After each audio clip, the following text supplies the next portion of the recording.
Hola, ¿qué tal, hermanos? ¿Cómo están? Espero que estén bien por la gracia del Señor.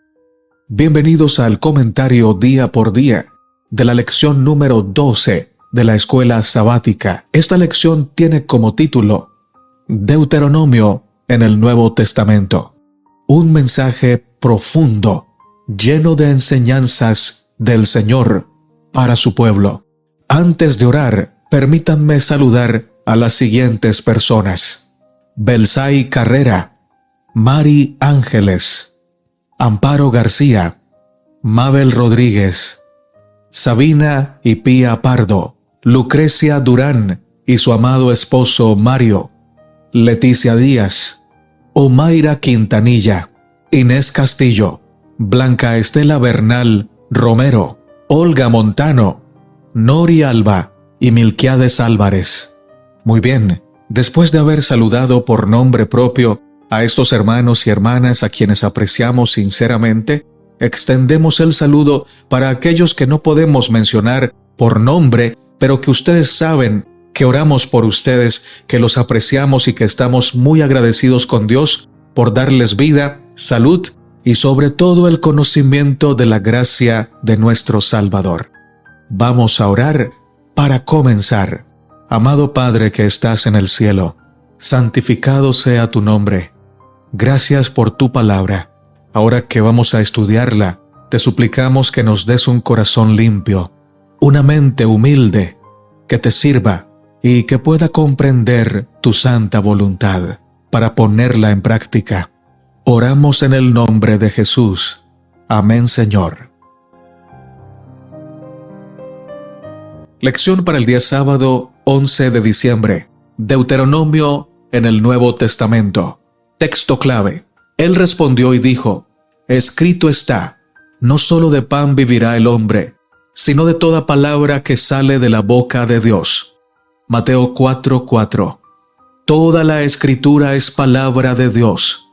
El Nuevo Testamento está lleno del Antiguo Testamento y el Antiguo Testamento está lleno del Nuevo Testamento, porque en los dos se reveló el Señor Jesús. La obra del enemigo de Dios consiste en anular alguno de los dos testamentos, pues sabe que el uno sin el otro estaría incompleto. Ustedes saben que en este mundo hay un grupo de personas religiosas que dicen que solo basan su fe en el Antiguo Testamento y dicen que el Nuevo Testamento no es válido, no es inspirado por Dios y no es historia verdadera. Pero hay otro grupo de personas que dice que solo basa su fe en el Nuevo Testamento y que el Antiguo Testamento ya no tiene nada que ver con el cristiano, que ya está abolido. Esto, obviamente, cualquiera de las dos posiciones es una posición errónea, porque toda la Escritura es inspirada por Dios. No solamente el Antiguo y no solamente el Nuevo, los dos. Es más, ninguno es independiente del otro, son uno. No se pueden dividir. El mismo Dios los inspiró. En el estudio de esta semana, por la gracia de Dios, vamos a ver cómo en el Nuevo Testamento el Señor Jesús y sus discípulos citan constantemente al Antiguo Testamento, pero específicamente vamos a ver cómo citan Deuteronomio, mostrándonos de esta manera la eficacia y la validez de la Sagrada Escritura. Específicamente repetimos de Deuteronomio. En la matutina recibiréis poder, del capítulo 14 de noviembre, titulado No es una emoción ni un rapto, párrafos 3 y 4, encontramos el siguiente mensaje: Él está con nosotros mientras enseñamos las palabras que Él habló, tanto en el Antiguo Testamento como en el Nuevo Testamento. Quien dio los mandamientos en el Nuevo Testamento es el mismo que impartió la instrucción contenida en el Antiguo Testamento. El Antiguo Testamento y el Nuevo Testamento son sagrados, porque ambos contienen las palabras de Cristo. Desde la caída de Adán, toda comunicación del cielo a la tierra ha venido por medio de Cristo. El que cree la instrucción contenida en el Nuevo Testamento y en el Antiguo Testamento, haciendo las cosas que Cristo ordenó en ellos, tiene al Salvador siempre consigo. Los apóstoles, los profetas y los santos hombres del pasado no perfeccionaron sus caracteres por medio de milagros o por alguna demostración maravillosa y fuera de lo común, sino que usaron la capacidad que Dios les dio, confiando solo en la justicia de Cristo. Todos los que usen esos medios obtendrán los mismos resultados. Fin de la cita. Lección para el día domingo, 12 de diciembre. Escrito está, Mateo 4, 2 al 4.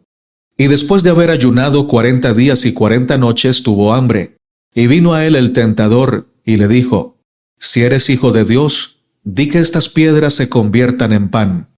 Él respondió y dijo, escrito está, no solo de pan vivirá el hombre, sino de toda palabra que sale de la boca de Dios. El enemigo de Dios atacó a Jesús, pues sabía que él había venido como hombre, a vencer en el lugar donde Adán había caído. Si Jesús vino a la tierra para guardar la santa ley, vindicar el carácter de Dios y mostrar la gloria de Dios al universo y a todos los seres inteligentes de la tierra y el cielo, el enemigo estaba listo para impedir que el Señor Jesús cumpliera esta misión. Por eso, enfiló o apuntó sus mejores armas contra el Maestro Divino. El Señor Jesús estaba físicamente debilitado, tenía 40 días sin probar alimento. Estando en esta condición, fue tentado por Satanás, tentado a hacer un milagro para su propio beneficio, a dudar de Dios, a satisfacer su necesidad, a poner el apetito por encima de la palabra de Dios. Sin embargo, el Señor se escondió detrás de su Padre, usando la santa palabra. Dijo, no solo de pan vivirá el hombre, sino de toda palabra que sale de la boca de Dios. La lección llama nuestra atención al hecho de que citó a Deuteronomio, especialmente esa palabra que el pueblo había recibido en el desierto. Jesús también estaba en el desierto y se aferró a la espada de doble filo. Aunque su fuerza física estaba debilitada, su fortaleza espiritual estaba firme, porque su ancla era la palabra divina.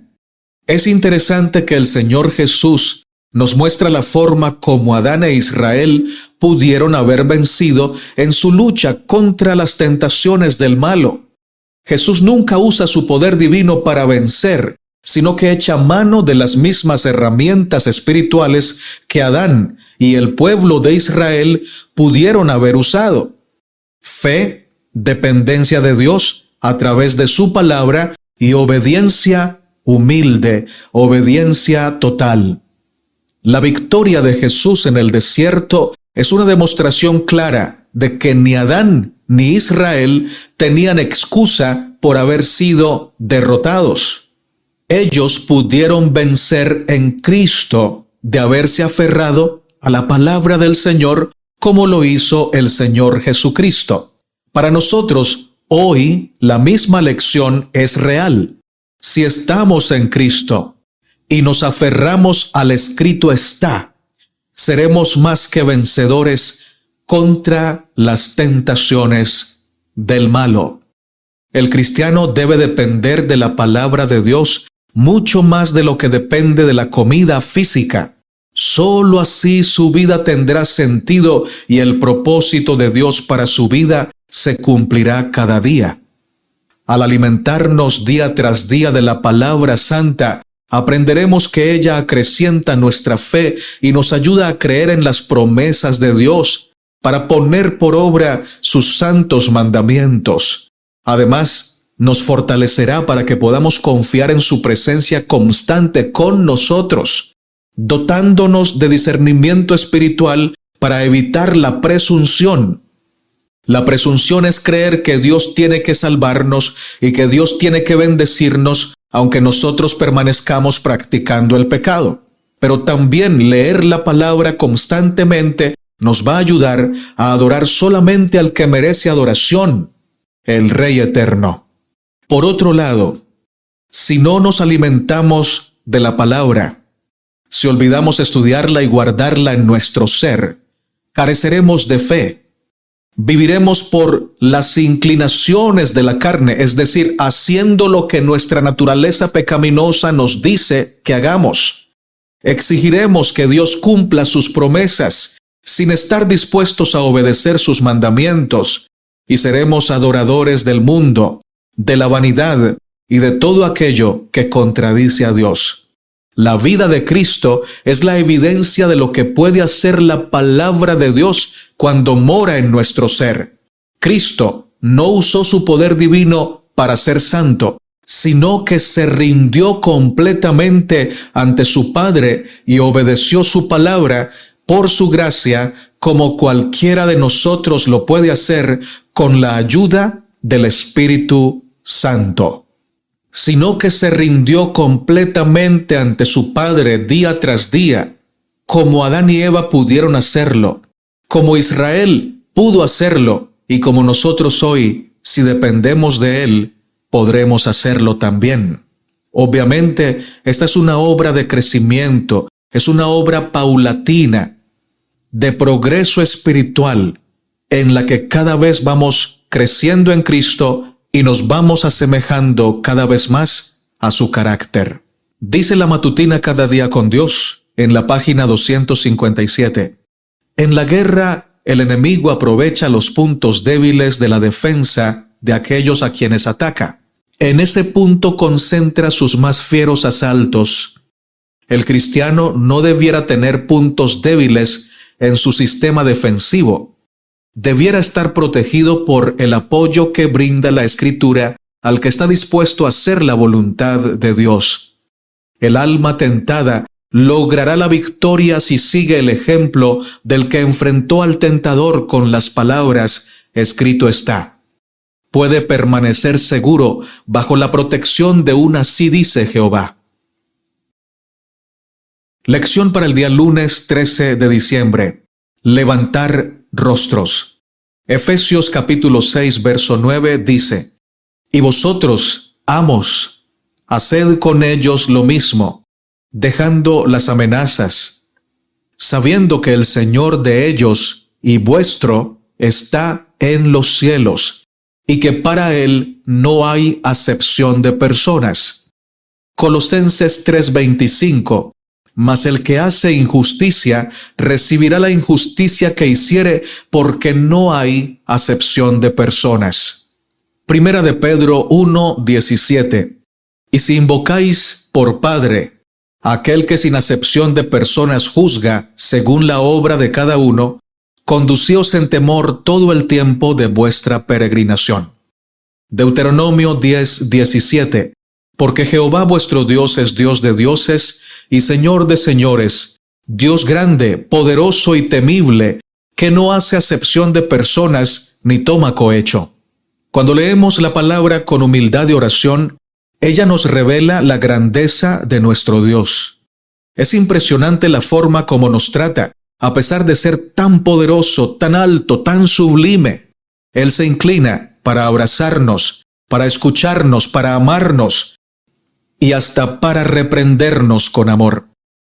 Moisés, hablando al pueblo desde su corazón, mientras relataba los grandes hechos de Dios por sus hijos escogidos, les dice que Dios no levanta rostros, que Dios no hace juicio basado en la discriminación. Para Dios, sus hijos son amados y tratados no por el grado de estudio que tengan, ni por la cantidad de dinero que ostenten, ni por el color de su piel. Son sus hijos porque Él los creó, Él los ha redimido, e hizo todo esto porque los ama. No hay razones en nosotros para que Él nos ame. Nos ama por pura gracia, y nos trata desde su amor, desde su gracia y desde su misericordia, como sabe que necesitamos para poder crecer, ser transformados y reflejar su gloria. Generalmente los seres humanos, cuando no hemos sido regenerados, tratamos a los demás de acuerdo al grado de estudio que tienen, o de acuerdo a su nivel económico, o de acuerdo a su apariencia física. Esto es debido a que por naturaleza somos egoístas, y el egoísta siempre anda buscando conveniencias. Piensa, voy a tratar bien a este porque es importante y así me ganaré su aprecio y luego esto me traerá alguna ganancia. pero trata con indiferencia a todas aquellas personas en las que no puede ver una ganancia a cambio de su buen trato. Sin embargo, Dios, que todo lo tiene, que no necesita nuestros favores, nos ama y nos trata con amor y con justicia. Qué bonito es el Señor. Él no se deja llevar por las apariencias o por las cosas que tenemos. Esta gran verdad la vemos ejemplificada en la vida de Jesús, quien cuando estuvo en la tierra no amó a los ricos por encima de los pobres y, ojo, tampoco amó a los pobres por encima de los ricos. Sin embargo, se hizo muy cercano de aquellos que más necesidad tenían. ¿Por qué? Porque los que más necesidad tenían eran precisamente aquellos que más lo procuraban, que más lo buscaban y que mejor lo recibían. Muchos ricos de su tiempo lo despreciaron, porque no era lo que ellos querían que él fuera. Pero los pobres lo recibían con amor y se sentían bienaventurados de estar en su presencia. Y es que nuestro Dios es el amigo de los que no tienen amigos, y es el ayudador de los que no tienen ayuda humana, y es el consolador de los que necesitan consuelo. Ricos, pobres, blancos, amarillos o negros, profesionales o no profesionales, todos tenemos en común que somos humanos, criaturas de Dios, pecadores, necesitados de la gracia. Lo más hermoso es que Dios a todos, sin distinción, nos ofrece la gracia y la salvación. ¿Y por qué lo hace? Porque a todos nos ama con amor eterno. Esta verdad debe llevarnos a tratar a cada uno de nuestros semejantes con ese mismo amor con el que somos tratados por el Padre Celestial. Oh, mis hermanos, Dios nos ayude. ¿Saben que hay gente que trata mejor a su mascota que a su cónyuge? ¿A su mascota que a sus hijos? ¿O a su mascota que a sus padres? Y con eso está haciendo acepción de personas. Hay padres y hay madres que tienen un hijo predilecto y lo tratan mejor a él que a los demás. Están haciendo acepción de personas, y quien hace acepción de personas, es decir, el que trata a uno mejor que a otro, está demostrando que todavía no conoce a Cristo. Sobre todo si ese trato preferencial se basa en motivos egoístas. Dios nos ayude a ser semejantes a nuestro Padre Celestial, que nunca hace acepción de personas. Dice el Espíritu de Profecía lo siguiente: Dios no reconoce distinción por causa de nacionalidad, raza o casta. Él es el hacedor de toda la humanidad. Por la creación, todos los hombres pertenecen a una sola familia, y todos constituyen una por la redención. Cristo vino para derribar el muro de separación, para abrir todos los departamentos de los atrios del templo, a fin de que toda alma tuviese libre acceso a Dios. Su amor es tan amplio, tan profundo y completo que lo compenetra todo. Arrebata de la influencia satánica a aquellos que fueron engañados por sus seducciones y los coloca al alcance del trono de Dios, al que rodea el arco iris de la promesa. En Cristo no hay judío ni griego, ni esclavo ni hombre libre. Profetas y Reyes, página 274. Lección para el día martes 14 de diciembre. Maldito en un madero. Gálatas 3, 10 al 14 dice: Porque todos los que dependen de las obras de la ley están bajo maldición. Pues escrito está: Maldito todo aquel que no permaneciere en todas las cosas escritas en el libro de la ley para hacerlas, y que por la ley ninguno se justifica para con Dios, es evidente, porque el justo por la fe vivirá. Y la ley no es de fe, sino que dice: el que hiciere estas cosas vivirá por ellas. Cristo nos redimió de la maldición de la ley, hecho por nosotros maldición, porque está escrito, maldito todo el que es colgado en un madero, para que en Cristo Jesús la bendición de Abraham alcanzase a los gentiles, a fin de que por la fe recibiésemos la promesa del Espíritu. La ley de Dios es santa, justa y buena. No hay nada malo en ella, no es carga, no es maldición, pero ella no puede salvarnos. Solo es la expresión de la voluntad de Dios para nosotros. Es decir, a través de ella podemos ver qué quiere Dios para nuestra vida espiritual y nuestra vida física. La Biblia deja claro el mensaje de que la salvación no es por la obediencia del hombre. La salvación es por la obediencia de Jesús, que a través de ella ganó para nosotros perdón de pecados y gracia para darnos vida eterna. El apóstol Pablo en su carta a los Gálatas no habla contra la ley de Dios, sino contra la forma incorrecta de aplicarla a la vida. Para decirlo más claramente, Dios espera que sus hijos guarden la ley no para que se ganen la salvación, sino porque Él ya les ha dado salvación en Cristo Jesús. Claramente dice el apóstol que los que dependen de las obras de la ley están bajo maldición. ¿Qué significa esto? Depender de las obras de la ley en este contexto significa creer que por obedecer los mandamientos de Dios nos ganamos la salvación. Esto haría que no dependiéramos completamente de la gracia de Cristo y de sus méritos. Si la salvación fuera por nuestras obras, por nuestra obediencia, por nuestros méritos, entonces podríamos decir, gracias a nosotros fuimos salvos, y no gracias a Cristo. Sin embargo, la gran realidad es que cuando lleguemos al cielo, todos nosotros, si por la gracia de Dios llegamos allá, diremos, la salvación pertenece a nuestro Dios, porque seremos plenamente conscientes que estamos allí, sola y exclusivamente por la gracia y los méritos de Cristo. Así que mucho ojo, cuando dejamos de depender de Cristo y de su gracia, caemos en pecado. Y quien está en pecado está bajo maldición. Pablo pone el énfasis en lo que Jesús hizo por nosotros y no en lo que nosotros podemos hacer por Jesús.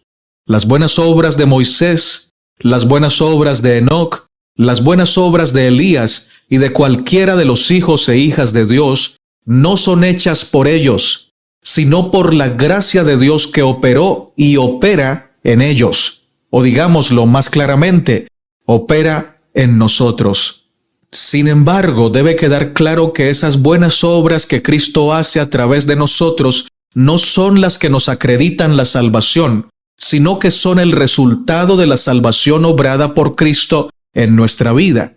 El apóstol Pablo cita a Deuteronomio y dice que Cristo fue colgado en el madero para hacerse maldición por nosotros, lo que quiere decir que Él llevó la maldición de nuestros pecados sobre su cuerpo en la cruz, para que pudiéramos recibir la bendición de Jesús en nosotros. Nada de lo que nosotros podamos hacer nos garantiza la salvación. Si nuestra obediencia fuera ganada por nuestras buenas obras, definitivamente la muerte de Cristo no hubiera sido necesaria. Cristo se dio a sí mismo porque no había otra forma de redimir a la humanidad. Siendo que Dios se ha dado completamente a nuestro favor y por su sangre preciosa nos abrió un camino nuevo y vivo para que seamos libres de la maldición, entonces entreguémosle a Él nuestro corazón, caminemos en fe y obediencia a su nombre para que reciba toda la gloria, la honra y la majestad que solo Él se merece. Dice el Espíritu de profecía, el que está intentando alcanzar el cielo por sus propias obras al guardar la ley, está intentando un imposible. El hombre no puede ser salvo sin la obediencia, pero sus obras no deben ser propias. Cristo debe efectuar en él tanto el querer como el hacer la buena voluntad de Dios. El alma hace progresos cuando procuramos ganar el cielo mediante los méritos de Cristo. Contemplando a Jesús, el autor y consumador de nuestra fe, podemos proseguir de fortaleza en fortaleza, de victoria en victoria, pues mediante Cristo la gracia de Dios ha obrado nuestra completa salvación. Mensajes Selectos, tomo 1, página 426 y 427. Miércoles 15 de diciembre. Un profeta como yo. Deuteronomio 18:18. Profeta les levantaré de en medio de sus hermanos como tú, y pondré mis palabras en su boca, y él les hablará todo lo que yo le mandare. Los judíos consideran a Moisés y a Elías como los dos más grandes profetas de todos los tiempos. Moisés fungió como un líder, profeta, intercesor y mediador entre Dios y el pueblo. Sin embargo, no era ni mediador ni intercesor al nivel de Cristo, sino que bajo los méritos de Cristo reflejaba de manera anticipada y en una menor escala la obra de Cristo como profeta, sacerdote, juez y rey. Moisés es un tipo de Cristo. Es decir, la obra que Moisés hizo señalaba a una obra mayor que por Cristo iba a ser hecha a favor de sus hijos. Moisés entregó la ley al pueblo, pero era Cristo quien se la había entregado a Moisés, y en tiempos futuros, cuando se encarnara, el mismo Jesús entregaría la ley del reino a sus hijos. Moisés intercedió por el pueblo en diferentes ocasiones, apelando a la gran misericordia y el perdón de Dios. El Señor Jesús vive para interceder por todos aquellos que por medio de Él se acercan a Dios. Por eso, cuando Moisés promete al pueblo que Dios les iba a levantar un profeta como él para que hablara la palabra de Dios, se refería específicamente a Cristo. Tanto el apóstol Pedro como el siervo de Dios Esteban lo entendieron así. El Espíritu Santo los inspiró para testificar que en Jesús se cumplió esta promesa hecha por Moisés al pueblo. Miremos lo que nos dicen. Hechos capítulo 3, verso 21 al 23. A quien de cierto es necesario que el cielo reciba hasta los tiempos de la restauración de todas las cosas, de que habló Dios por boca de sus santos profetas que han sido desde tiempo antiguo. Porque Moisés dijo a los padres: el Señor vuestro Dios os levantará profeta de entre vuestros hermanos como a mí. A él oiréis en todas las cosas que os hable, y toda alma que no oiga a aquel profeta será desarraigada del pueblo. Hechos 7:37. Este Moisés es el que dijo a los hijos de Israel: profeta os levantará el Señor vuestro Dios de entre vuestros hermanos como a mí. A él oiréis. En el Nuevo Testamento, el Señor Jesús y sus discípulos toman citas directas del libro de Deuteronomio para afirmar que esas profecías mencionadas en este libro se cumplieron en Jesús. Dice el Espíritu de profecía: en el monte de la transfiguración, Moisés estuvo presente con Elías, quien había sido trasladado. Fueron enviados como portadores de la luz y la gloria del Padre para su Hijo. Y así se cumplió por fin la oración que elevara Moisés tantos siglos antes. Estaba en el buen monte, dentro de la heredad de su pueblo, testificando en favor de aquel en quien se concentraban todas las promesas de Israel.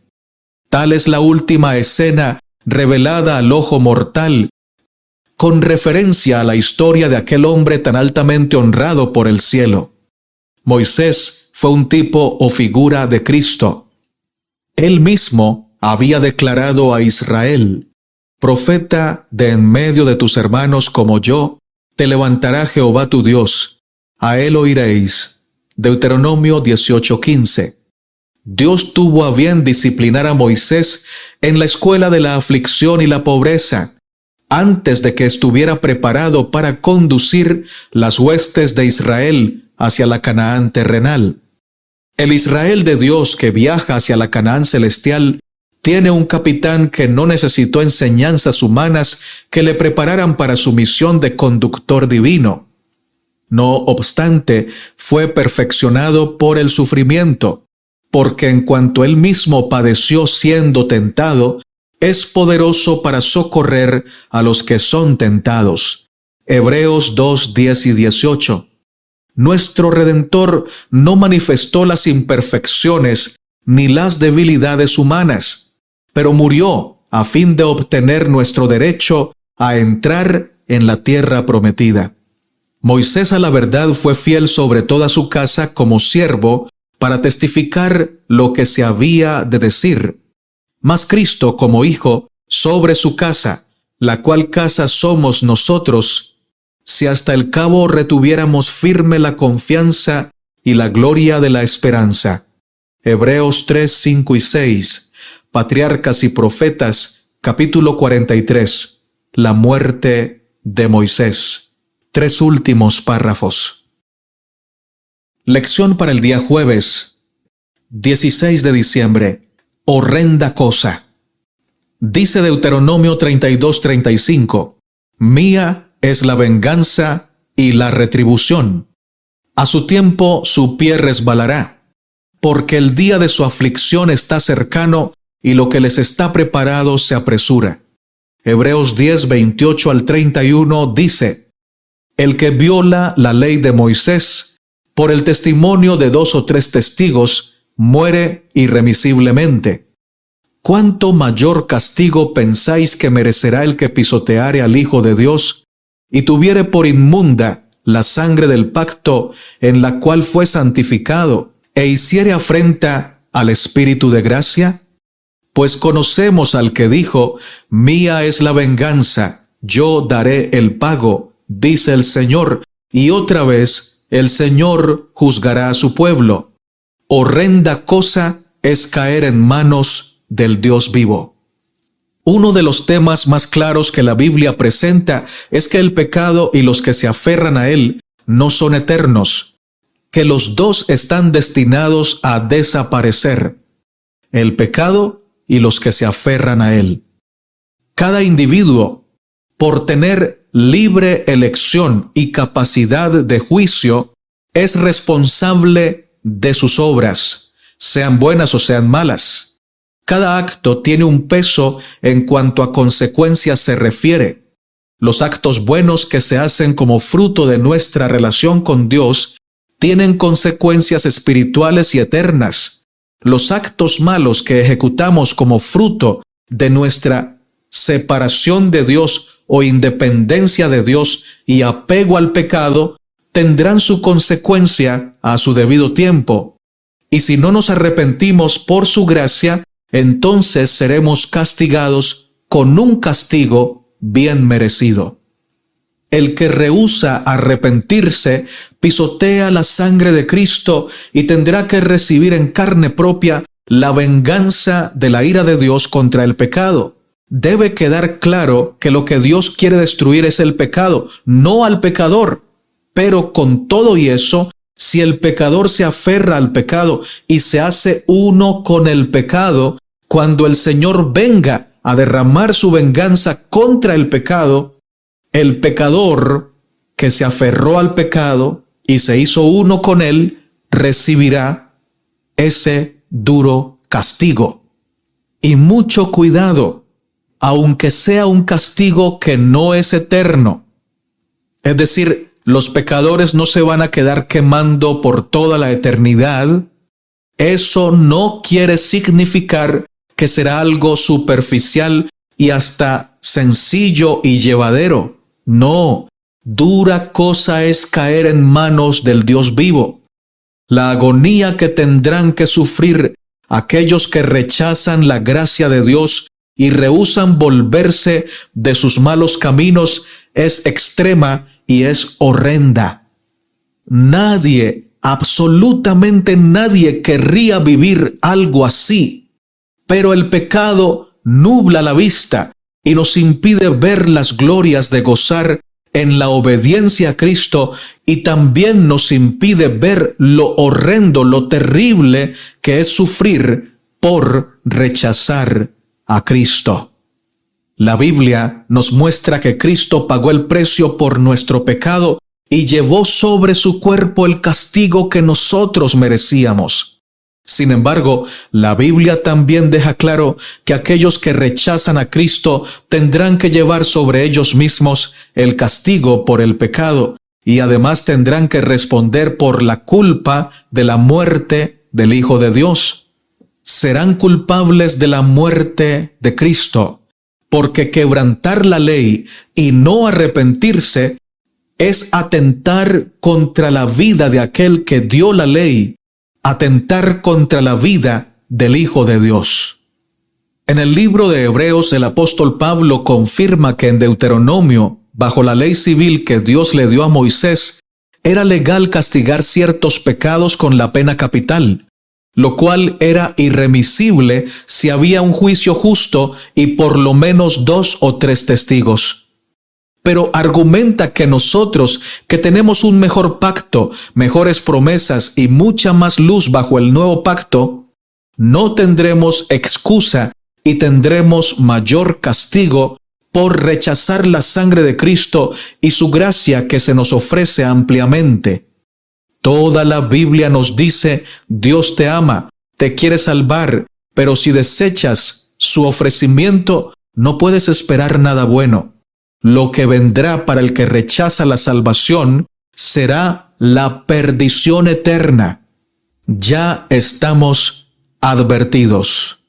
La matutina, a fin de conocerle, en la página 358 dice lo siguiente: ese cordero cuya ira será tan terrible para los burladores de su gracia, será gracia y justicia y amor y bendición para todos los que lo han recibido. La columna de nube que era tinieblas, terror e ira vengadora para los egipcios, para el pueblo de Dios era una columna de fuego y luz. Así acontecerá con los hijos de Dios en los últimos días. La luz y la gloria de Dios para su pueblo que guarda sus mandamientos son tinieblas para los incrédulos. Ven que es terrible caer en manos del Dios viviente. El brazo extendido durante tanto tiempo, fuerte para salvar a todos los que acudan a Él, es poderoso para ejecutar su juicio sobre todos los que no quieren ir a Él para tener vida. Se han hecho provisiones seguras para proteger a cada alma y a los que observan sus mandamientos hasta que pase la ira. Lección para el día viernes 17 de diciembre, para estudiar y meditar. En la matutina Hijos e Hijas de Dios del 18 de enero, encontramos el siguiente capítulo que nos va a servir de meditación para culminar el estudio de esta semana, bajo el título «Es poderoso para socorrer». Pues en cuanto Él mismo padeció siendo tentado, es poderoso para socorrer a los que son tentados. Hebreos 2:18. Aunque tenía que soportar las más terribles tentaciones, Cristo no falló ni se desanimó. Estaba librando la batalla en nuestro favor, y si hubiera fallado, si hubiese sucumbido frente a la tentación, la familia humana se habría perdido. La Biblia hace una mención escueta del conflicto con Satanás en el desierto de la tentación. Pero en realidad, esta fue una pesadilla horrible. Cristo salió triunfante y soportó la prueba en nuestro favor. Cuán poco capaz es el hombre de comprender la fuerza de la tentación de Cristo. Cuán poco comprende él la prueba tremenda de la cual dependió el destino de un mundo perdido. El Redentor del mundo no combatía contra sangre y carne, sino contra principados y potestades, contra señores de las tinieblas de este mundo, contra malicias espirituales en los aires.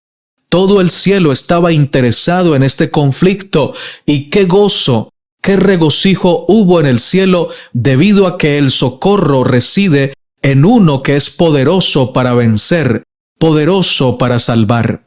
¿Qué acontecimiento fue el instante cuando Cristo se puso a sí mismo en el lugar de Adán y soportó la prueba donde éste había fracasado, poniendo al hombre mediante ese acto en terreno ventajoso, en situación favorable ante Dios, de manera que pudiera vencer por sí mismo gracias a los méritos de Jesús? En su nombre, por su gracia, el hombre puede ser vencedor, así como Cristo lo fue. En Jesús, la divinidad y la humanidad se unieron, y la única forma por la cual el hombre puede ser vencedor es convirtiéndose en participante de la naturaleza divina.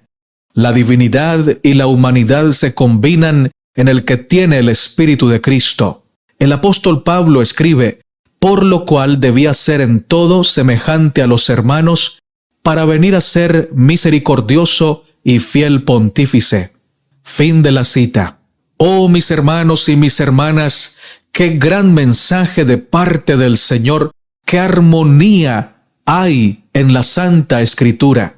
Qué impresionante cómo el Señor Jesucristo pudo vencer donde Adán fracasó. El Señor Jesucristo venció donde Israel no pudo ni quiso vencer. Dios le ofreció a Israel todas las herramientas necesarias para que venciera por su gracia, pero no echaron mano de la fe, ni del amor, ni de la justicia del Señor. Pero Cristo sí lo hizo. Cristo venció para que tú y yo podamos vencer en sus méritos y por su poder. Venció para que tengamos libre acceso al trono de la gracia.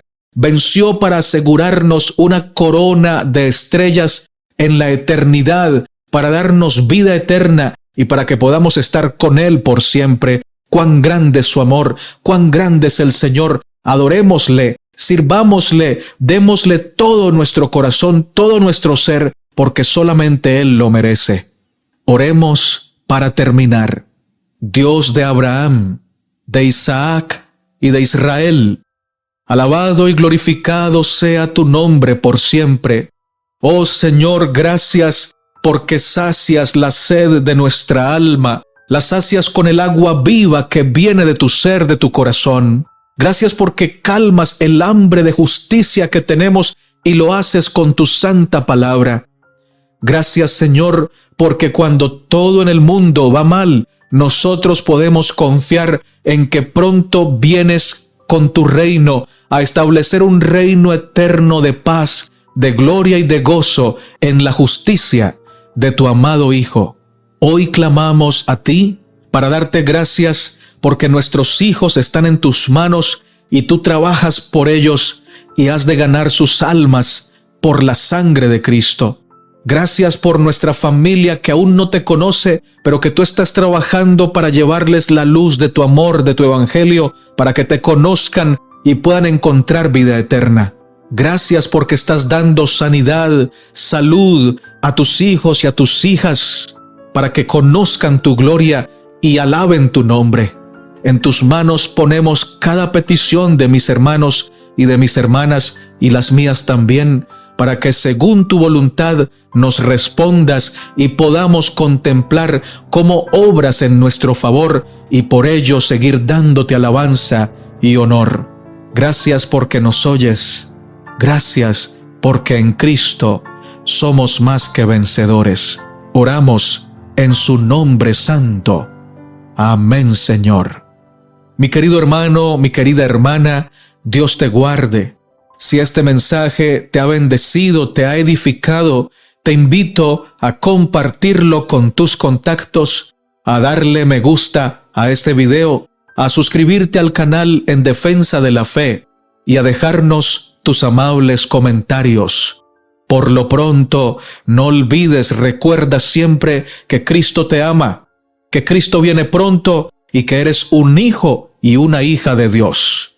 Maranata. Amén.